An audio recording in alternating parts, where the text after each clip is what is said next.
અમદાવાદ ખોખરા વિસ્તારમાં આવેલી કાશી વિશ્વનાથ મહાદેવના મંદિર સામે આવેલ ચંદ્રલોક કોમ્પ્લેક્સમાં આવેલ સ્વસ્તિક વિદ્યા વિહારમાં ભણતા વિદ્યાર્થીઓ જેમને પીવાના પાણીની સાથે ગટરનું ગંદુ તેમજ દૂષિત પાણી પીવામાં આવે છે, જેના કારણે ચોમાસાની સિઝનમાં બીમારીનો ભોગ બની સ્કૂલમાં અભ્યાસ કરતા વિદ્યાર્થીઓ બીમાર પડી શકે છે. આની જાણ સ્કૂલના પ્રિન્સિપાલને કરતા પ્રિન્સિપાલ અલ્લા તલ્લા કરવા માંડ્યા હતા.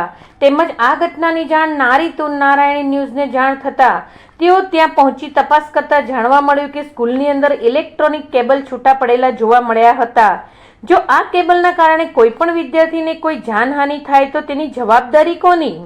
તેમજ ચંદ્રલોક કોમ્પ્લેક્સમાં આવેલ સ્કૂલના ભયરામાં વિદ્યાર્થીઓને ભણાવવામાં આવે છે, તો શું તે યોગ્ય કહેવાય? આ વિદ્યાર્થીની જાન જોખમમાં કહેવાય. આ સ્કૂલની દિવાલો પણ તમે જોઈ શકો છો કે કેટલી તૂટેલી તેમજ દયનીય હાલત છે.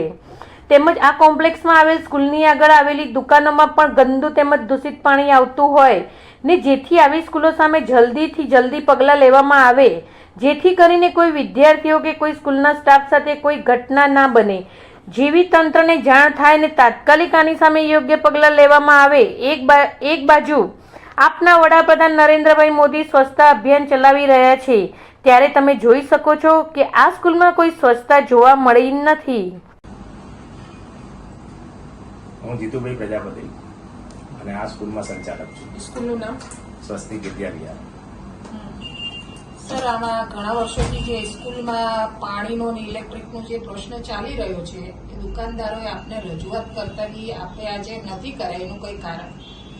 મેડમ, આ બાબતમાં જ્યારે મારા ધ્યાન પર આ વાત આવી છે ત્યારે મેં તાત્કાલિક યુદ્ધના ધોરણે આ કાર્યક્રમ શરૂ કરાયો છે અને આવતીકાલે જે તે રિપેરિંગ કરવાવાળા માણસો છે એ રિપેરિંગ કરી નાખવાના છે.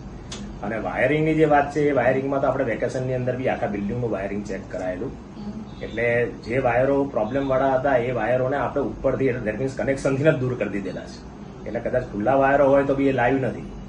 સર, અહીંયા જે પીવાનું પાણી છે ત્યાં ઉપરથી ગટરનું પાણી આવી રહ્યું છે, એ જે આપ વિઝ્યુઅલમાં જોઈ શકો છો, બરાબર? તો આ જે અત્યારે ડેન્ગ્યુ છે, મલેરિયા છે, બધા રોગો ચાલે છે, તો જે બી આપણી સ્કૂલમાં વિદ્યાર્થીઓ આવતા હોય એ ગંદુ પાણી પીવે ને કાલ ઉઠીને કંઈક રોગચાળો ફેલે તો કોણ જવાબદાર? આ સંપૂર્ણ જવાબદારી સંસ્થાની અને મારી પોતાની છે. પણ અગત્યની વસ્તુ છે કે પીવાના પાણી માટે આરોની વ્યવસ્થા કરી છે, નંબર 1. બીજું કે જ્યાં કદાચ ગટરનું લીકેજ છે તો એના માટેના પ્લમ્બરને મેં બોલાવી લીધેલો છે અને પ્લમ્બર એ રિપેરિંગ કામ કરી નાખશે. અને સ્કૂલમાં એટલી સાફ સફાઈનો બી બહુ મોટો અભાવ દેખાઈ રહ્યો છે અત્યારે જે અમે તપાસ કરી એમાં.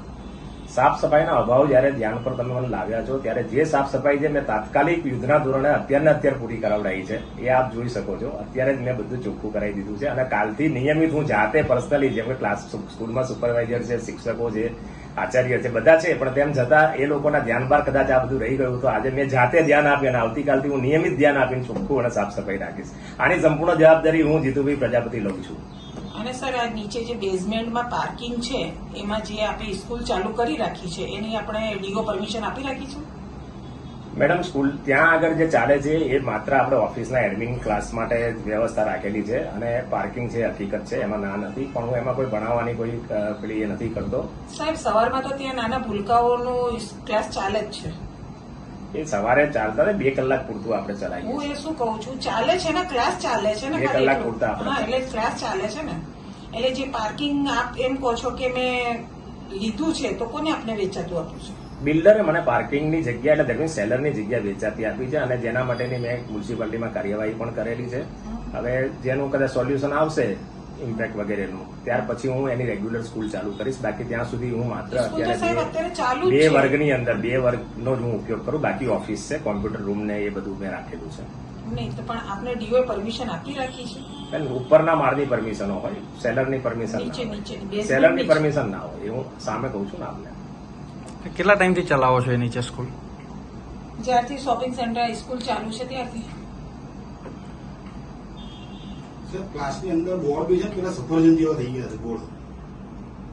આપણે ફાયર એનઓસી સાહેબ રિન્યુઅલ કરેલું છે? મારી ફાયર એનઓસી અત્યારે ચાલુ છે અને 3 વર્ષ માટે મારી ફાયર એનઓસી છે. બેઝમેન્ટમાં છે ને ફાયર એનઓસી? આખા બિલ્ડિંગમાં સંપૂર્ણ ફાયરથી આપણે કવર કરેલું છે.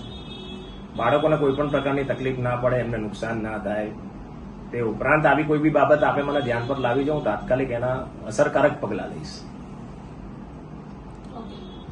હું જીતેન્દ્રભાઈ રાણા, મારી શોપ અહીંયા ચંદ્રભવન કોમ્પ્લેક્સમાં સ્કાય મોબાઈલ કેર મારી શોપ છે ને છેલ્લા 17 વર્ષથી હું આ દુકાનનો માલિક છું.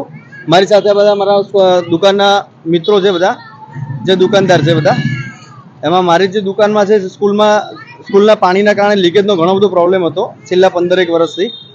સાહેબને આજે રજૂઆત કરી છે, આના પહેલાં બી ઘણી વાર રજૂઆત કરી, સાહેબ ધ્યાનમાં નહોતા લેતા. પણ આજે એ વસ્તુનું સમાધાન અમારે જ્યારે સાહેબે મને લખીને આપ્યું છે કે પ્રોબ્લેમ આજે સોલ્વ કરી આપશે, બરાબર છે, જેનું લેખિત લખાણ મને સાહેબે આપ્યું છે.